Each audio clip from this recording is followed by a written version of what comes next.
Hello दोस्तों, कैसे हैं आप सब। आज बात करने वाले हैं तेलंगाना राज्य की, जो भारत के दक्षिण पूर्व में मौजूद देश का 29वां राज्य है। ये राज्य नया है, लेकिन इस प्रदेश का इतिहास कई दशकों पुराना है। ये राज्य कभी आंध्र प्रदेश का एक अहम हिस्सा हुआ करता था, जिसके बारे में हमने पिछले वीडियो में बात की हुई है। राज्य के तेलुगु बोलने वाले लोगों ने दशकों तक आंदोलन चलाया और अपने भाषा के आधार पर अलग राज्य की मांग की। अंत में भारत सरकार द्वारा लोगों की बात मान ली गई और 2 जून 2014 को तेलंगाना भारत का एक नए राज्य के रूप में अस्तित्व में आया। तेलंगाना दो शब्द तेलुगु और अंगना का संगम है, जिसका शाब्दिक अर्थ होता है एक ऐसा आंगन या स्थान जहाँ पर तेलुगु भाषा और संस्कृति को मानने वाले लोग रहते हैं। जैसा कि आपको पता है कि तेलुगु भाषा के आधार पर इस राज्य को बनाया गया है। इस वजह से यहाँ 76% तेलुगु बोलने वाले लोग रहते हैं। नेचुरल हेरिटेज के मामले में तेलंगाना भारत के सबसे सुंदर राज्यों में से एक है। भारत को महापुरुषों से भरी भूमि माना जाता है। ये राज्य तबला वादक जाकिर हुसैन, सरोजिनी नायडू, सानिया मिर्जा और क्रिकेटर वीवी लक्ष्मण की वजह से भारत ही नहीं दुनिया भर में पॉपुलर है। ऐतिहासिक शहर हैदराबाद तेलंगाना की राजधानी के रूप में कार्य करता है, जो ऐतिहासिक दृष्टि से भी महत्वपूर्ण शहर माना जाता है। ये शहर कुतुब शाही डायनेस्टी के समय से राजधानी बना हुआ है। इतिहास में शहर बहुत ही महत्वपूर्ण रहा है। ये शहर किसी समय एक मेजर डायमंड ट्रेडिंग सेंटर के रूप में काम किया करता था।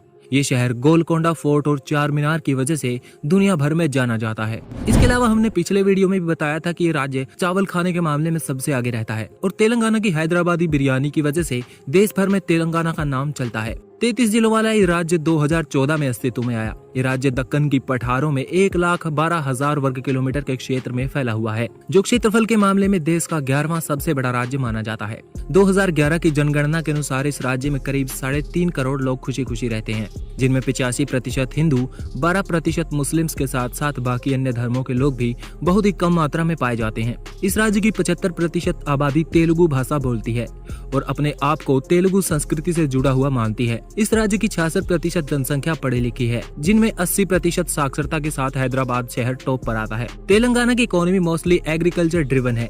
इस वजह से ज्यादातर जनसंख्या इस राज्य में खेती करके या खेती से जुड़े काम करके अपना पेट पालती है। इस राज्य में गोदावरी और कृष्णा नदी बहती है, जो पूरे राज्य में इरिगेशन के लिए पानी उपलब्ध करवाती है।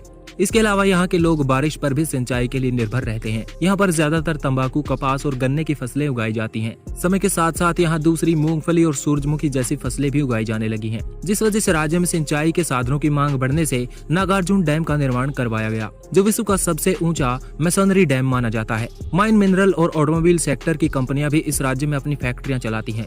ज्यादातर फैक्ट्री राज्य की राजधानी हैदराबाद के आसपास ही काम करती हैं। हैदराबाद को इस राज्य का साइबर सिटी भी कहा जाता है। ढेर सारी IT सर्विसेज मौजूद होने के कारण इसे हाईटेक सिटी भी कहा जाता है, जिसका असली meaning Hyderabad information technology and engineering consultancy city माना जाता है। यहाँ के लोग इसे साइबराबाद नाम से पुकारते हैं। ये राज्य रेल, रोड और हवाई मार्ग से देश के अन्य महत्वपूर्ण हिस्सों से जुड़ा हुआ है। TSRTC तेलंगाना की सरकारी रोड ट्रांसपोर्ट कंपनी है, जो पूरे राज्य में अपनी बस सेवाएं चलाती है। ये राज्य साउथ सेंट्रल रेलवे जोन के अंदर रेलवे सेवाएं भी उपलब्ध करवाता है। यहाँ रेलवे सेवाएं निजाम ऑफ हैदराबाद के समय से चलती आ रही हैं। जब हैदराबाद भारत का हिस्सा भी नहीं हुआ करता था, उस समय इसको NGCR के नाम से जाना जाता था, जिसका अर्थ होता है निजाम गारंटेड स्टेट रेलवे। लेकिन हैदराबाद का हिस्सा बनने के बाद ये साउथ सेंट्रल रेलवे जोन के अंडर संचालित होता है। आज की वीडियो में इतना ही। वीडियो पसंद आया तो लाइक कीजिए। अगर अपने शहर के बारे में वीडियो चाहते हैं तो एक्सप्लोर वायरस को सब्सक्राइब कर लीजिए और कमेंट में अपने शहर का नाम लिखकर जरूर बताएं। Thanks for watching. Stay tuned with explore virus.